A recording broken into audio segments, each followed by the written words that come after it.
de l'écrivain. On se retrouve pour un énième book haul parce que je suis un panier percé et j'aime beaucoup acheter des livres. Mais un panier percé un peu fauché ou raisonnable, c'est selon. Raisonnable, je suis pas sûre parce que j'achète quand même des bouquins assez régulièrement. Et donc, dans un précédent book haul, donc là, on est toujours sur le pour 10 balles, t'as plus rien, mais j'ai dépassé un peu le budget, on est à 12 €. Ce qui n'est pas énorme non plus. Et dans un précédent book haul, je vous avais présenté d'abord celui-là, Le Pays de Nuages Blancs de Sarah Lark, puis un book haul suivant, Le Chant des Esprits, qui est le tome 2. Sachant que j'étais retournée pour acheter Le Chant des Esprits, je ne les ai toujours pas lus évidemment. Et je suis tombée sur le tome 3, Le Cri de la Terre. Donc on est toujours dans la même...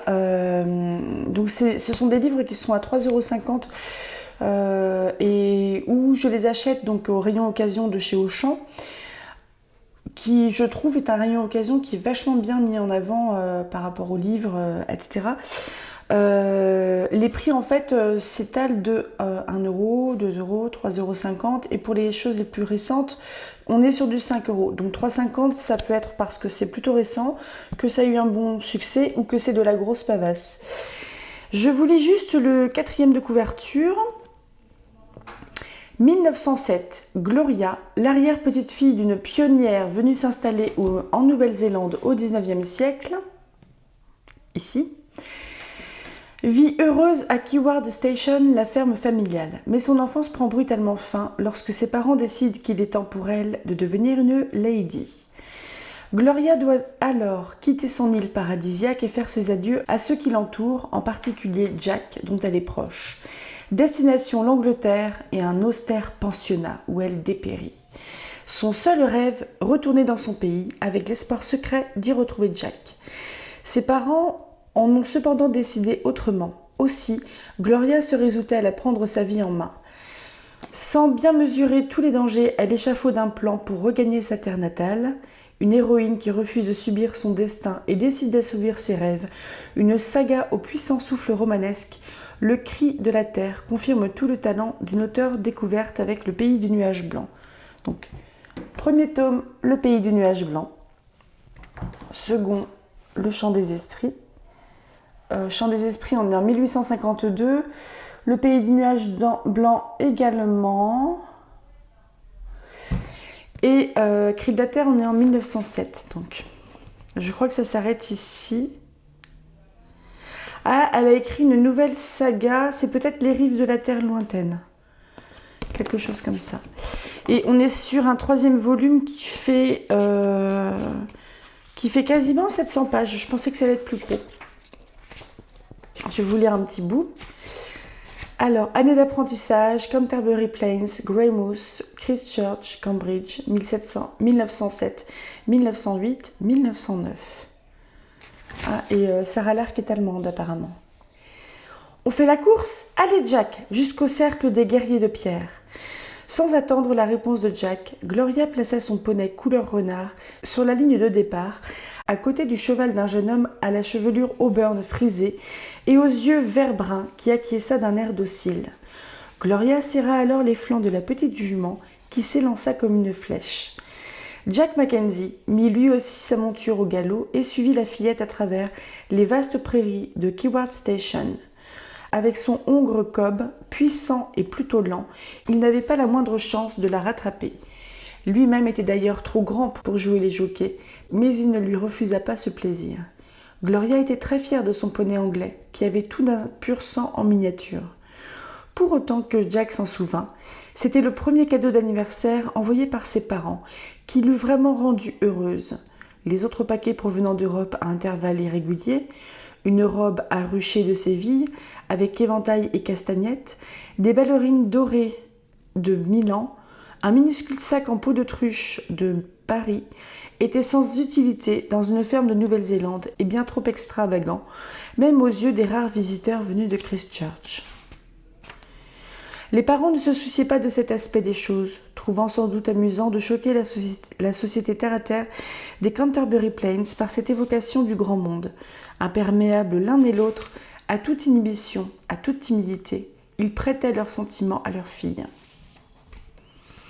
Bon après, il y a un petit kiwi. Un petit kiwi. Je mettrai un petit kiwi sur ma vignette.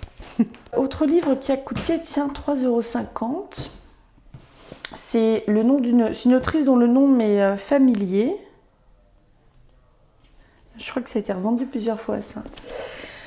Passenger de Alexandra Bracken chez Milan. J'ai oublié de dire pour Sarah Lark. On est chez Archipel Poche avec une traduction de l'allemand de Jean-Marie Argelès. Et ça doit être en 2016-2017 par là. 2018, je crois. Et l'illustration, pardon, c'est Elle Avison, Trévillon Images, e-stock. Donc du libre de droit parce qu'on est sur un format poche. Donc ça coûte moins cher. Autre livre à 3,50 €, Passenger d'Alexandra Bracken. On est chez Milan sur du grand format. Je crois bien que l'image de couverture, c'est de Molly Jacques, traduit de l'américain par Leslie Daman-Jandel. J'ai du mal à lire les trucs parce qu'ils collent toujours des étiquettes un peu où il ne faut pas. New York 2016, Londres 1940, Ancor 1685, Paris 1880, Damas 1599. Etta et Nicolas n'auraient jamais dû se rencontrer. Elle, une jeune New-Yorkaise de 2016. Lui, un fils d'esclave vivant au XVIIIe siècle. Pourtant, les voilà projetés ensemble dans les couloirs du temps, à la recherche d'un mystérieux astrolabe. Une quête périlleuse, une idylle impossible. Donc Alexandra Bracken, c'est un nom qui me dit vraiment quelque chose. Couverture, aimable autorisation de Disney. Pour maman, de toute l'histoire, jamais il n'y a eu quelqu'un avec un cœur aussi beau et fort que le tien. Et une citation de William Ernest Henley. Aussi étroit soit le chemin, nombreux les châtiments infâmes, je suis le maître de mon destin, je suis le capitaine de mon âme. Le prologue, on se retrouve au Bhoutan en 1910. Je ne vais pas vous en lire beaucoup parce qu'il dure un petit peu. Il est un petit peu long.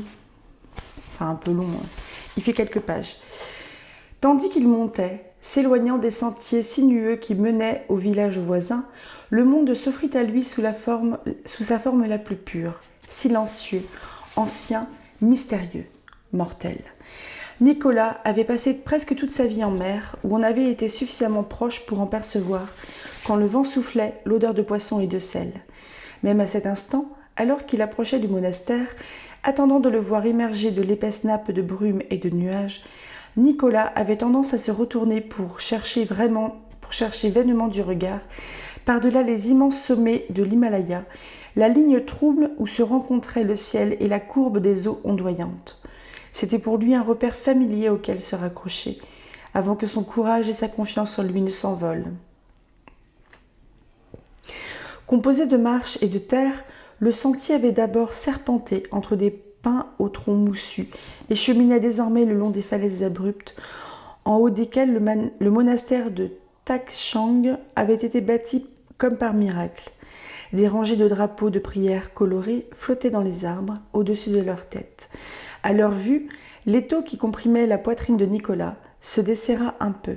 Il se remémora aussitôt les nouvelles frégates ornées de fanions multicolores qu'il avait vues la première fois que le capitaine Hall l'avait emmené au port de New York. Donc là, je ne sais pas trop si on est sur du voyage dans le temps, donc j'en ai lu assez peu. Le premier bouquin qui me parle de voyage dans le temps, moi je dirais évidemment Outlander, qui est quand même bien foutu. Ma lecture remonte, hein. Donc j'ai envie de les reprendre, mais pas tout de suite. Mais c'est vrai que le voyage dans le temps, je trouve que c'est une thématique qui est intéressante pour le décalage en fait entre celui qui a voyagé et l'époque à laquelle il arrive. Donc en général, il va voyager plus dans le passé, j'ai l'impression. Peut-être dans le passé et ailleurs également, donc double dépaysement. Peut-être que c'est aussi souvent accidentel dans les histoires en fait que l'on raconte. Entre autres choses un peu de ce style-là, je pense par exemple à la série Sliders, les mondes parallèles, mais là on était plutôt sur un multivers et des gens qui arrivaient au même endroit géographique, mais pas sur la même planète, et qui recherchaient en fait leur planète à eux. Sinon, Voyage dans le temps, Marvel. Mais je pense que c'est une thématique qui est infiniment casse-tronche, qui est casse-gueule parce que, après le point de départ, le fait que telle technologie, tel accident, telle chose magique fait que un personnage ou un groupe de personnages change d'époque, ça peut être à peu près n'importe quoi tant que c'est à peu près crédible. On a bien une télécommande dans Sliders et des pierres levées dans Outlander. Mais dans Outlander, je trouvais ça pas mal. J'ai envie de reprendre l'histoire.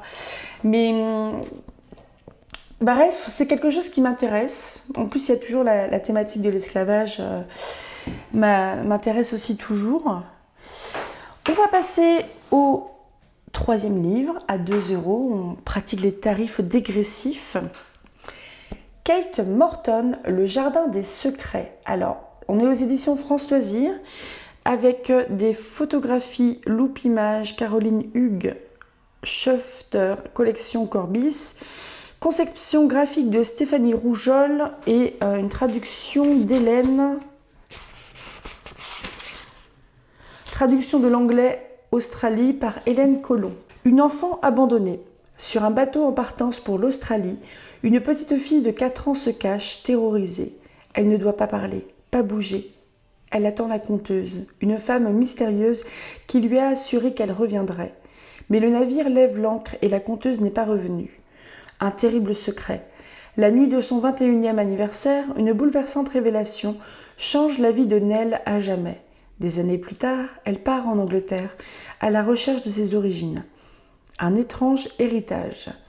À la mort de Nell, sa grand-mère, Cassandra hérite d'un mystérieux cottage en Cornouailles, dont le jardin secret pourrait bien apporter les réponses au mystère d'une petite fille abandonnée. J'ai l'impression que ça se fait souvent, le fait d'avoir... Ça se fait souvent, le fait d'avoir des histoires un peu transgénérationnelles comme ça, ce que je trouve assez intéressant. Et je trouve que ça se fait beaucoup, j'ai l'impression, dans le type de roman. Et je trouve aussi que cette édition-là, ça ressemble aux intégrales de chez J'ai lu. Elle est drôlement jolie. Je vais vous lire ça, c'est en introduction en fait. C'est en guise de préface. C'est une grande citation de La tresse de la fée d'Eliza Makepeace. Mais pourquoi faut-il que je rapporte 3 mèches de cheveux prises à la reine des fées ? Demanda le prince à la vieille. Pourquoi pas 2 ou bien 4 ? Elle se pencha en avant sans cesser de filer. Parce qu'il n'y a point d'autre chiffre, mon enfant. 3 est le chiffre du temps. Ne parle-t-on pas du passé, du présent et de l'avenir ? 3, le chiffre de la famille aussi, car on parle bien de la mère, du père et de l'enfant, n'est-ce pas ? Et 3 aussi le chiffre des fées, car on les cherche entre chênes, frênes et buissons d'épines. Je vous lis juste la première page. Londres, 1913. Il faisait tout noir dans le recoin où elle était cachée, mais elle devait obéir à la dame qui lui avait dit d'attendre là, parce que c'était encore trop risqué, et qu'elle devait se faire toute petite, comme des souris dans le garde-manger. C'était un jeu. La petite fille le comprenait bien, comme quand elle jouait à chat perché, à cache-cache. Derrière les tonneaux, la petite fille tendait l'oreille. Elle faisait apparaître une image dans sa tête, comme le lui avait appris papa, tantôt loin, tantôt tout près. Des hommes, sans doute des marins, s'interpellaient d'une voix rude, forte, qui évoquait la mer et tout le sel qu'elle contenait. Et puis, là-bas, on entendait des sirènes de navires qui faisaient beaucoup de bruit et des coups de sifflet moins sonores, des éclaboussures de rames dans l'eau. Loin au-dessus de tout cela, des mouettes grises lançaient leurs cris, les ailes déployées pour profiter au maximum des rayons du soleil en pleine ascension. On est quand même sur un beau bébé de un peu plus de 700 pages. On va passer ensuite à 3 livres, format poche plutôt, à 1 €. Je commence par Ceci n'est pas un roman, c'est pas de la fiction. Kogis, ou Kogis, je ne sais pas comment ça se dit, Le chemin des pierres qui parlent, de Éric Julien. Dialogue entre chaman et scientifique, préface de Pierre Richard. Est-ce que c'est... À mon avis, ça doit être un homonyme. On est chez Actes Sud, Voix de la Terre. Et la couverture, c'est un livre de 2022, donc il est vachement récent. Il y a des photos à l'intérieur des couvertures. Je vous montre juste. Donc je suis désolée, donc on a quelques photos d'Indien Kogis. Et la même chose également à la fin. Illustration de couverture de Christelle Fonte. C'était écrit derrière. À l'heure des grands déséquilibres écologiques, économiques et sociaux, ce livre raconte l'histoire d'une improbable rencontre.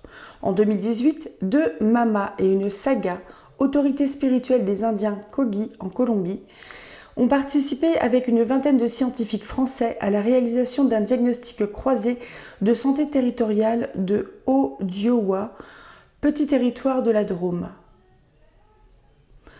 Au cours de ces quelques semaines véritablement extraordinaires, des échanges féconds, tout en délicatesse et respect mutuel par-delà les différences culturelles, ont permis l'émergence fragile d'une nouvelle pensée, d'un nouveau paradigme en alliance avec ce vivant qui nous traverse, nous porte et nous fait vivre. Le dialogue est une réinvention permanente, signe de conscience et de maturité des sociétés, des organisations qui le permettent, le pratiquent et le transmettent.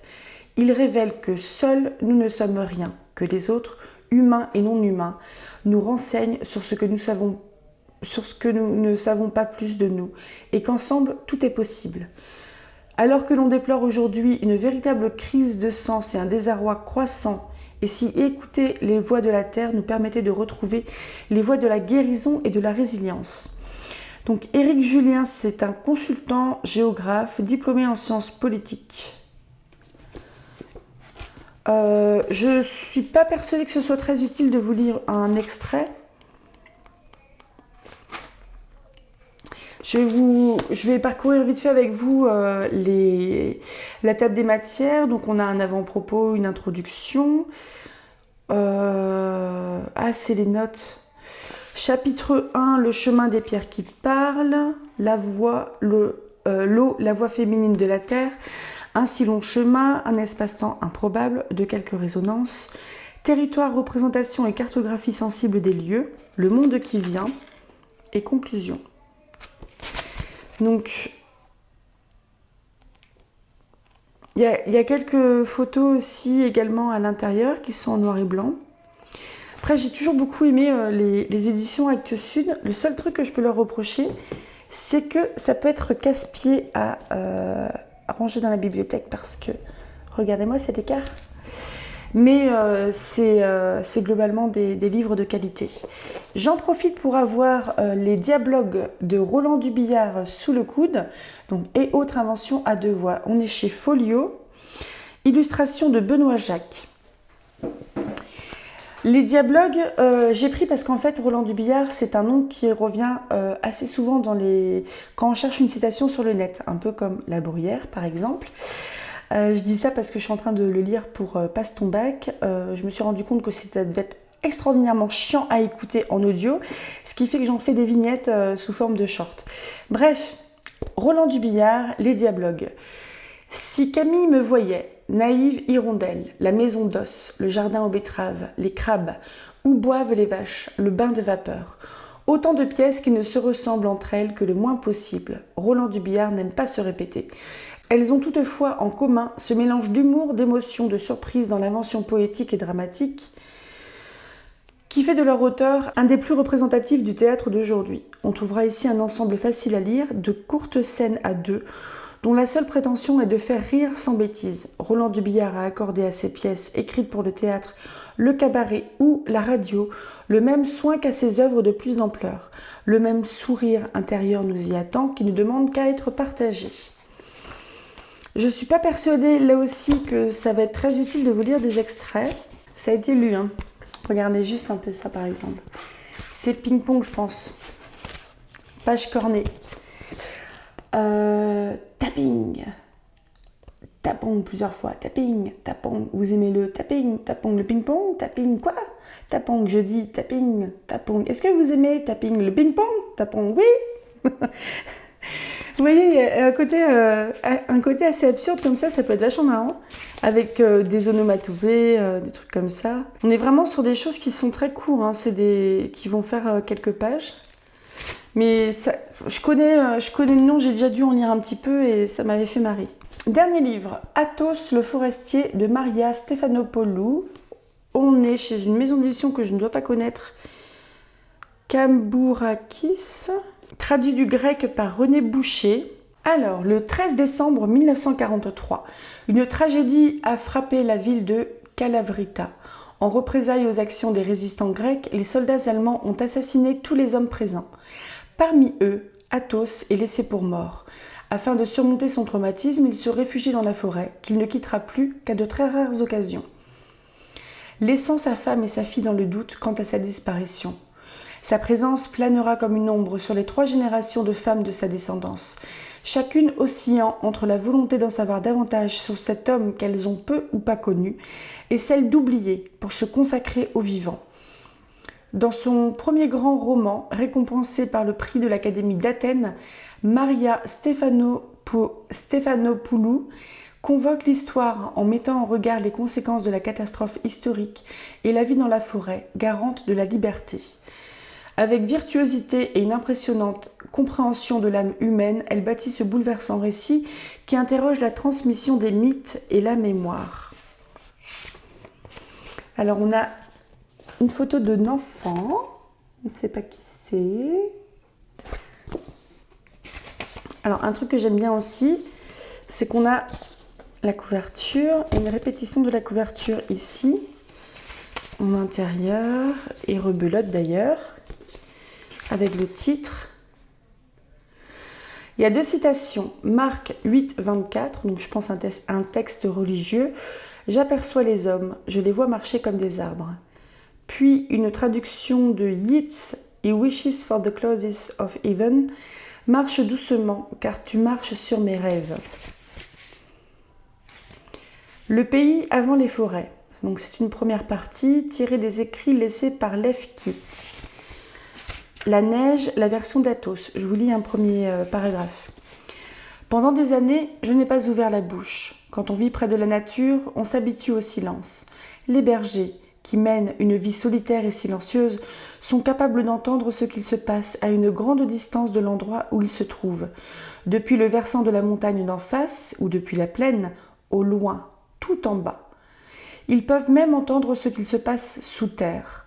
Les animaux qui manifestent leur gratitude à leur maître pour l'amour qu'il leur porte, ou à l'individu qui un jour les a aidés à se sortir d'un piège, lui parlent par le regard, et parfois, avec une voix humaine, quand il leur vient en aide, ou quand il les protège d'un danger.